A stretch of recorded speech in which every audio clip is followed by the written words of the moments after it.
I've had a few requests over the years for my favorite video games. A lot of people ask me what my top wrestling games or racing games are, so I decided to put together a list of my top 5 games per genre. Now, I didn't include every genre as I'm not really huge into RPGs, though I do enjoy me some Zelda.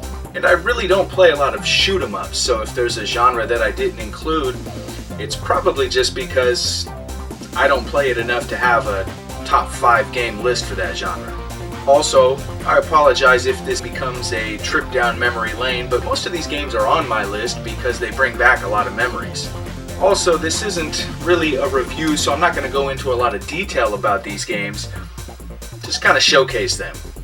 Anyway, let's not waste any more time. Let's get to the video. This is my top 5 games by genre.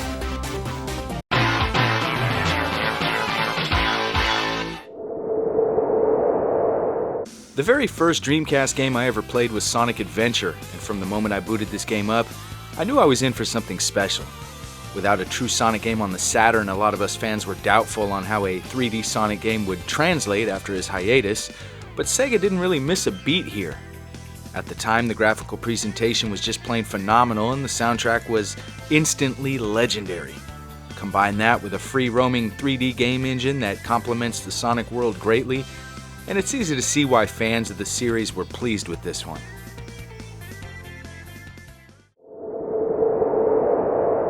Super Mario 64 changed the way we looked at platformers.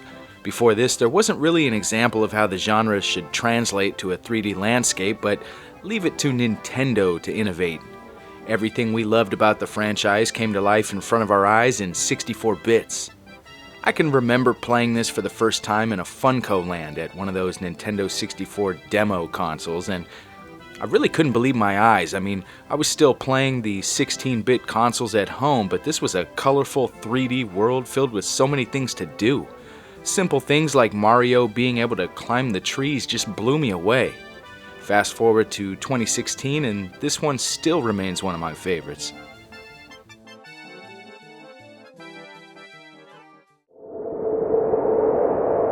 The first Sonic the Hedgehog game introduced me to the Genesis. I had never seen anything like it in my life as I was still playing the 8-bit NES. By the time I got a Genesis of my own, Sonic the Hedgehog 2 was released, and along with the original, which came with the console, it was my first game for a 16-bit console. This one always stood out as my favorite in the series. The inclusion of a 2-player mode, while not perfect, was something lacking from the first title. This game also marked the introduction of not only the Spin Dash, but it was the first time we saw Tails, who became a regular character in just about every other Sonic game in existence. With better graphics, improved level designs, and a soundtrack that was even better than the first, it's plain as day why this one made my list.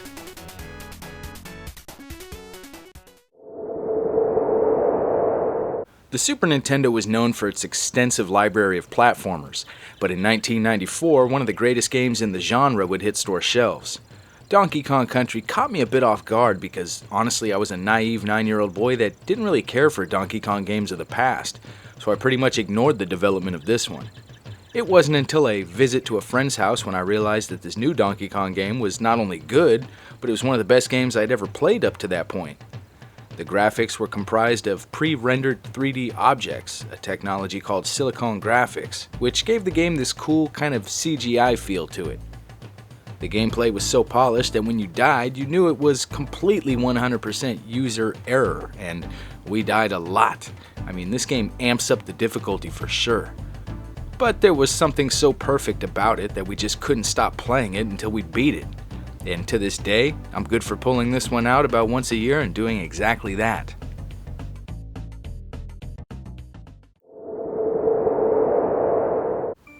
What can I say about Super Mario World that hasn't already been said a million times? This was the first, and for a while the only game I owned for the Super Nintendo, which means I played it a lot. But honestly, that was alright because this game featured depth in a Mario game that we had never seen. The world was massive with all sorts of secret areas and levels to explore, and the introduction of Yoshi completely changed the series forever. The amount of detail that went into this game, from the immense enemy diversity to the new gameplay elements, were absolutely impressive, and as a launch title, it looked and played worlds better than some games that came out after. But the main reason this game makes my number one has got to be the memories I have playing it.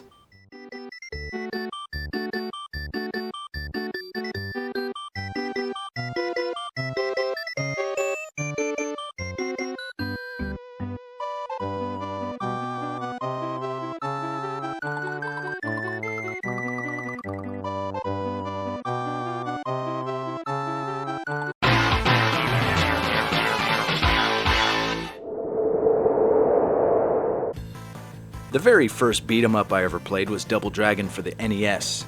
At the time, I had never played anything like it, and while I had never heard of the term beat-em-up at the time, I already knew that this was my type of game. From the box art to the music and even the overall vibe this game exudes, it's everything I look for in a beat-em-up, and while the genre wouldn't blow up for a few more years, Double Dragon was one hell of a start. Golden Axe is another early-on beat-em-up for me. My mom used to stop by this 7-Eleven every day after she picked me up from school, and they had this Golden Axe arcade cabinet there, and she always let me stop by and play it. A few years later, I was browsing a local video game shop and spotted Golden Axe for the Genesis. I ended up playing it all the time, usually co-op with a friend. It had everything you'd want in a beat-em-up, but instead of your typical city-street setting, it takes place during medieval times. This game is seared into my childhood memories, and for that, it'll always be one of my favorites.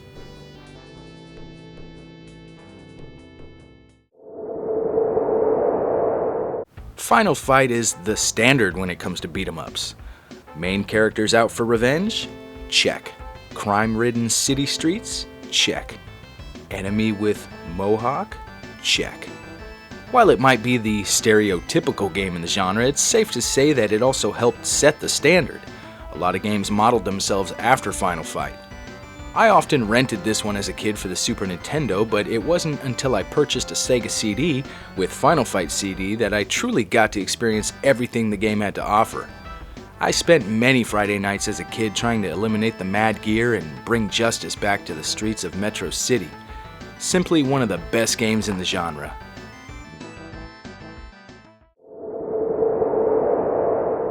Oh man, Turtles in Time. Without a doubt, one of my favorite beat-em-ups. In fact, this almost took my number one spot. Growing up, this was the ultimate play with a friend game. I mean, this was the centerpiece behind many sleepovers as a kid. The music is fun, the levels look like they were plucked straight out of the cartoon, and the game features your typical awesome 90s Konami action.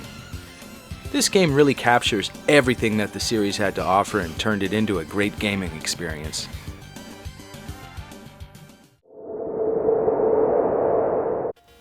It's hard for me to pick one game out of this series, but if I have to, it's gotta be Streets of Rage 2.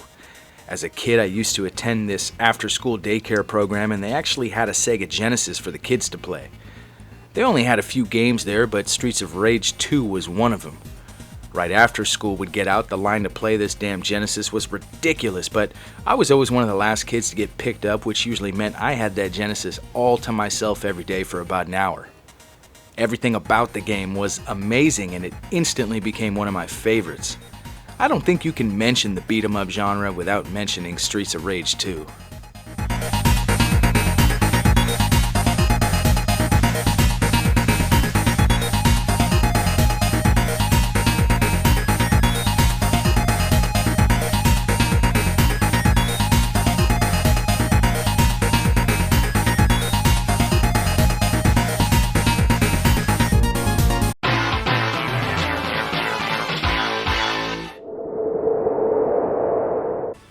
Other than Street Fighter, without a doubt my favorite fighting game series has got to be Fatal Fury.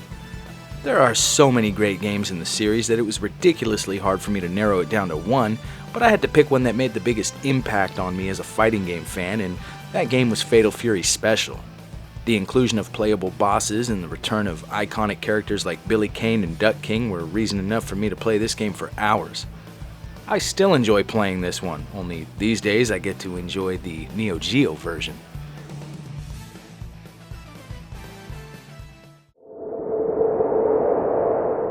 If you were a kid when the first Mortal Kombat came out, then you remember the hype. I don't think I've seen as much anticipation as I saw for the second game in the series, which for a while was my favorite in the series, but all of that changed in 1996 when I first played Mortal Kombat Trilogy for the PlayStation. This one featured aspects from all three of the first games mixed into one, including playable bosses and sub-bosses. I mean, look at the selection. The first time I got to play as Goro was almost surreal. My opponent was dead in like 3 hits. It almost felt wrong. Almost.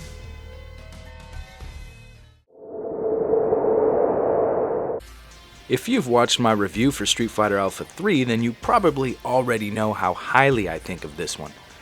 A buddy of mine bought this game for the Dreamcast shortly after the console was discontinued, as they were practically giving the games away, and we simply could not stop playing it. One thing that left me wanting more in past Alpha games was the roster, as most of the Street Fighter II characters I grew up with were no longer present. But here, classic fighters like Guile, DJ, Blanca, Vega, and more make their return. If it wasn't for the years of my life that was consumed on Street Fighter II, this one might have made it to the top of my list.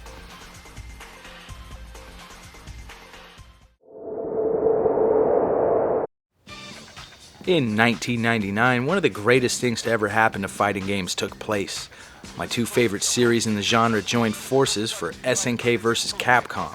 Fast forward a few years and the sequel would see a release on various consoles, including the GameCube, which is the version I ended up buying.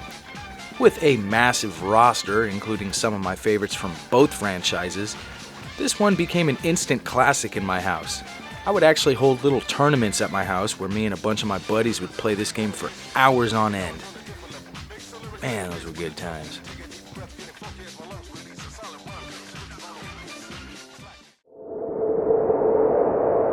Okay, to be honest, I feel like I should just be able to point at the title and say, "Enough said."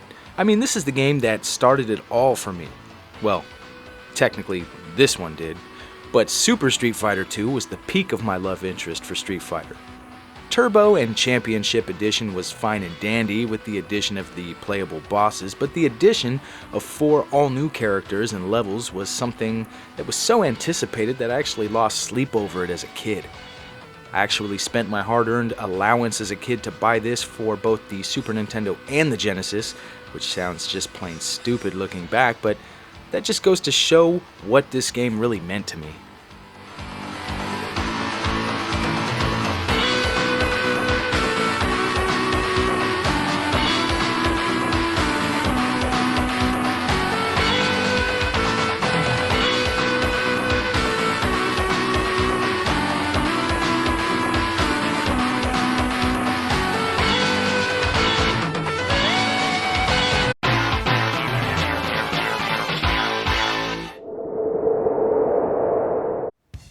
While Sonic Adventure was the first Dreamcast game I got the chance to play, Crazy Taxi was the first one I owned. Now, I had heard about the game as it was originally in the arcades, but I hadn't really got the chance to play it. When I finally got my new console hooked up and got the game started, I think I played it for like 6 hours straight or something crazy, which sounds ridiculous now, but I was absolutely hooked. Graphically, it was very impressive. The gameplay was fast-paced arcade racing at its finest, and the music, well, how can you go wrong with Offspring? This one still brings back a lot of memories of my early years with the Dreamcast.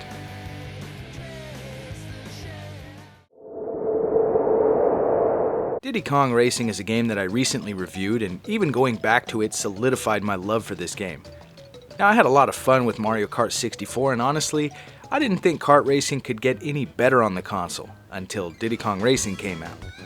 Now, the first time I played this was actually Christmas Eve of 1997 when I received my very own Nintendo 64, and I don't really remember sleeping that night. Now, if this game was simply a kart racer, the appeal would have wore off quicker, but the fact that this game had adventure elements mixed into things, it took it to a whole new level, not to mention the inclusion of 3 different vehicle types. Mario Kart 64 still holds a very special place in my heart, but between the two, I have to give the spot to Diddy Kong Racing. The first time I played, well, actually watched somebody play F-Zero was at my godparents' house. They had just got a Super Nintendo, and F-Zero was one of the launch titles that they picked up. I was stunned at what I was looking at, and by the time I got my own copy, I spent a lot of time with the game. It was difficult but extremely fun. The soundtrack was amazing, and the Mode 7 presentation was something that felt so innovative and to this day has actually held up rather well.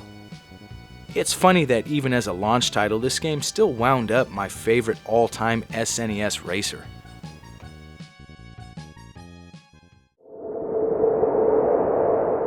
In 2001, when the next generation of consoles was coming out, I decided to go with the original Xbox as it just looked plain impressive.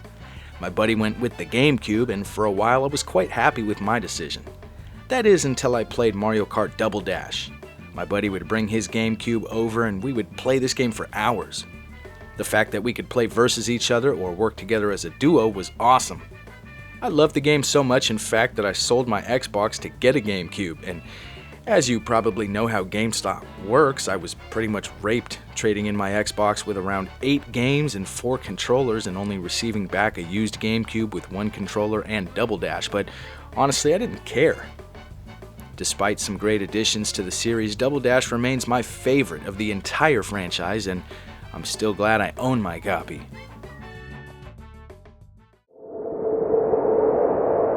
Forza 2 was the first game in the series that I ever played, and not being a huge fan of simulation racers, I was actually shocked that I enjoyed this game so much. I rushed out and bought Forza 3 when it was released, and to be honest, it completely consumed my entire life. It was the only thing that mattered. I'd be up early playing it before work and racing home to play it again after.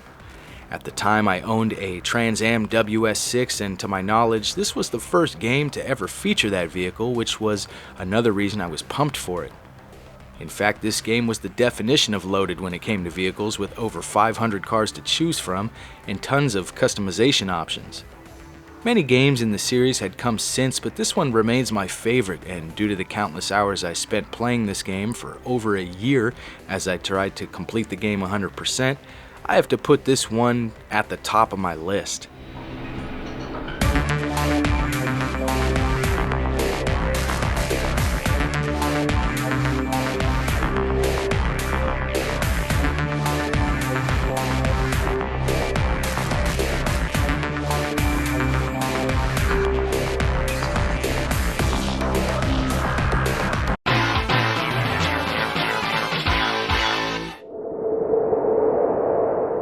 Saints Row was one of my first 360 games, and while I liked where they were going with the game, it felt a little lackluster.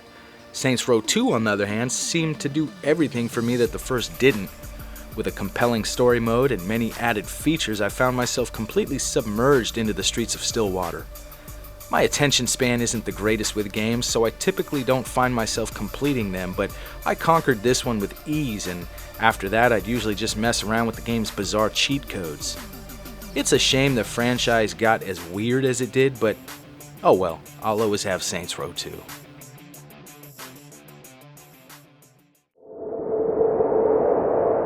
Oh my lord, I can honestly tell you without a single doubt in my mind that I've never spent as much time with a single video game as I did with Grand Theft Auto Vice City. Not only did it consume me when it was released for the PS2, but when it hit the PC and the modding community took advantage, I put in many more years. In fact, there was a fan-made multiplayer mod at the time called MTA, Multi-Theft Auto. It was buggy as hell, and you usually had to be extremely cheap to win battles, but the community of players was vast, and me and my buddy spent years with it, even joining one of the game's largest gangs. Both of us lazy slackers without jobs at the time would easily put in 8 to 14 hours every single day with this one. Unfortunately, we had to grow up and eventually distance ourselves from the world of MTA, but I'll always remember the countless hours we spent racking up our kills.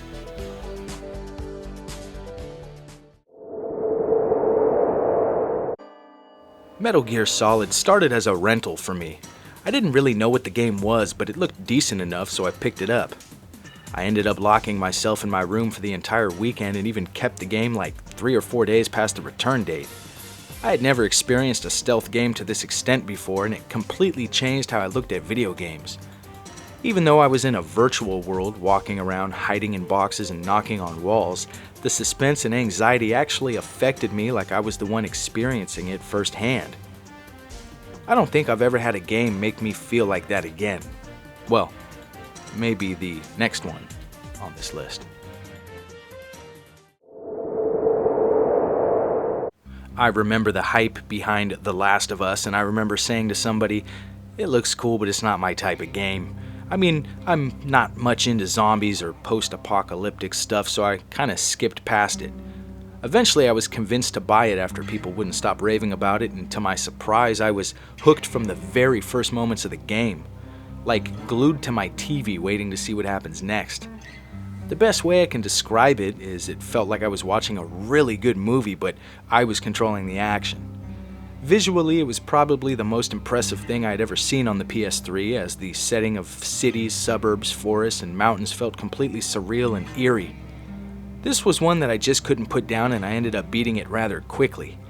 It's safe to say I try not to underestimate games anymore.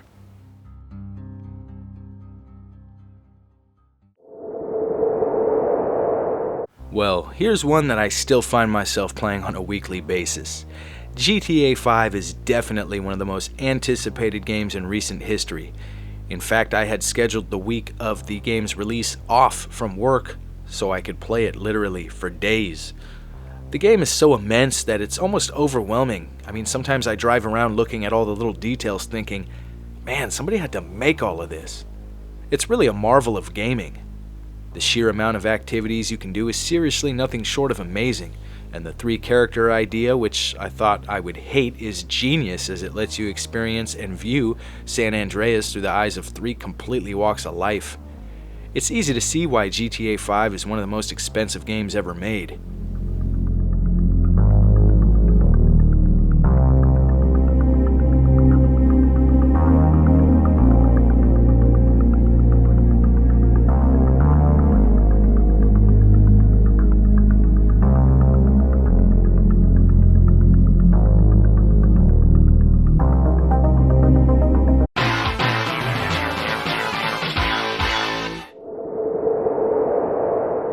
Halo was a launch title for the original Xbox and one of the first games I got for the console. Out of my group of friends, I was the first one with a next-gen console at the time, so naturally we played a lot of Xbox, which led to a lot of Halo.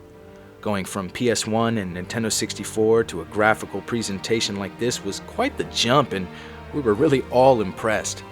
Not to mention that most first-person shooters were on the PC and hadn't quite made that appropriate transition to home consoles.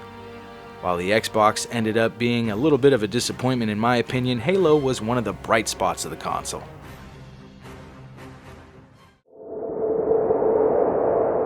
Upon first glance, I wasn't really interested in time splitters. To be honest, the GTA-style graphics and time-traveling storyline didn't really appeal to me at first. That is until I got my hands on it. The fact that each level plays out in a different time point is actually genius, and even better is the fact that your weapons reflect the era you're in. So if you're in old Chicago mob country, you can actually take out your enemies with a Tommy gun, which is awesome. This game was also fantastic when it came to multiplayer, leading to a lot of chaotic nights as me and my buddies blew each other up. As far as which game in the series I like best, well, Duke Nukem 3D changed my gaming world forever back in the early 90s. I had never played such an offensive game, and I loved every minute of it. I didn't have a PC at the time, so I didn't get to own the game until later on, but a buddy of mine did have a PC, and we played this game every time his parents weren't home. While it did have nice graphics and great gameplay, it was also the little things that made the game great, like being able to turn on and off lights, tipping strippers, and destroying the environment around you. Such freedom made the game really stand out amongst the rest, and despite sequels not quite living up to it, Duke Nukem still remains a popular franchise.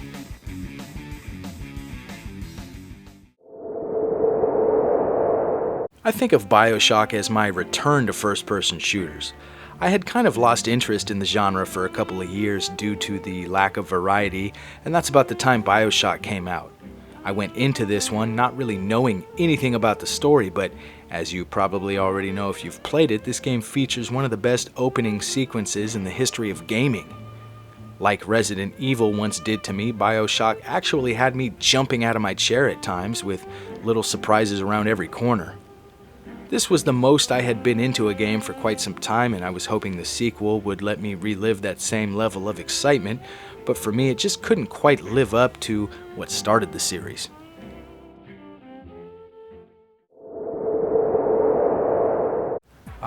GoldenEye.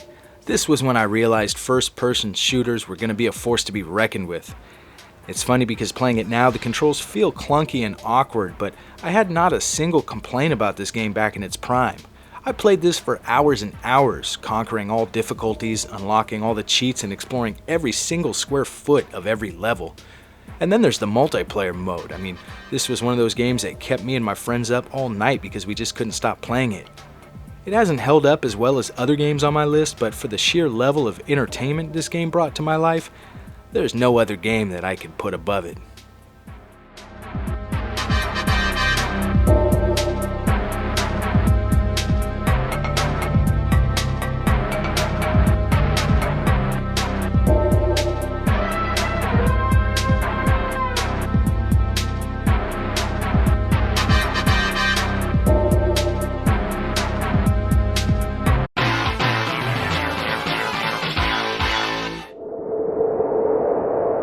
Out of the newer WWE games, it's pretty close, but I have to say that WWE 13 has probably impressed me the most. I'm not even gonna lie, I'm a huge Attitude Era mark, and since this game focuses on that time period, it won a lot of points with me. Just seeing the old arenas again, playing classic matches, and recreating my own kept me very entertained. Sure, it had its fair share of bugs, but isn't that really just the norm these days? I know a lot of people would have this game a lot higher on their list, maybe even number one, and maybe technically it is a better game than the others I have above it, but that's not to take anything away from WWF No Mercy. It's simply a fantastic game. I can still remember when it came out, waiting for my mom to get home from work because she had promised to buy it for me on the way home. I knew instantly how good the game would be, with lots of new wrestlers, new arenas, backstage areas, improved graphics, and gameplay. There's no doubt that this game is great, and it brings back a lot of good memories. My favorite wrestling game in 1999 was WCW NWO Revenge, so words can't express how extremely excited I was that a WWF game was coming out with the same exact game engine. I remember being blown away by screenshots and magazines. I mean, I was looking at Revenge, but with WWF assets. And the addition of real WWF entrance music in Titantrons was something I couldn't be more excited about. I spent a lot of time with the story mode and even more time editing and creating wrestlers. While technically I understand No Mercy has more features, this one just holds a little bit more of a special place in my heart.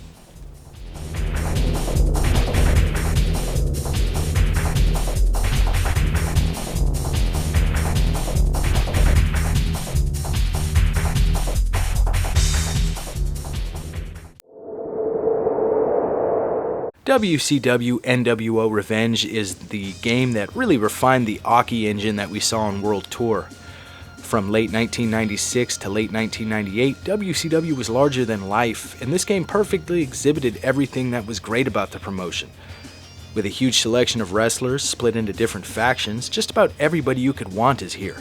There are arenas to choose from Nitro and different pay-per-views that bring the atmosphere of WCW to your N64. And the gameplay was nothing short of flawless for the time. I mean, seriously, one of the most polished game engines that I've ever experienced up to that point. I had a couple buddies that absolutely loved this game despite not even watching wrestling, and we would play 4-player matches for hours on end. The gameplay was obviously refined even more throughout the years, but this was the one that really made me realize how good a wrestling game could be.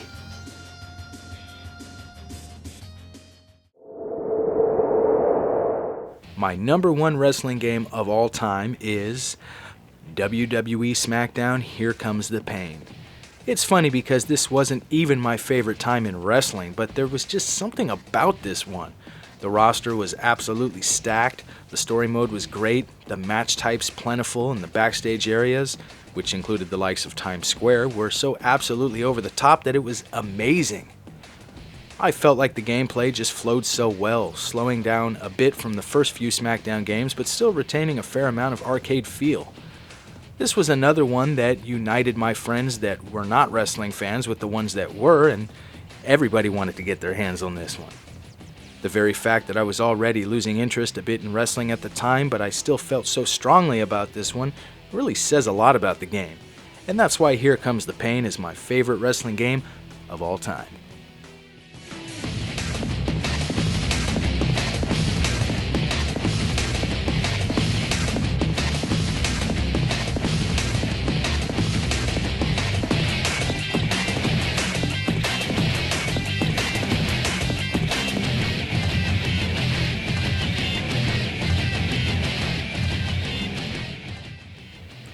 So I hope you guys enjoyed this video. It took me quite some time to gather all of the footage for this one. Make sure to give the video a thumbs up, or thumbs down, I mean hell, it's up to you. Make sure to subscribe and stay tuned for more videos.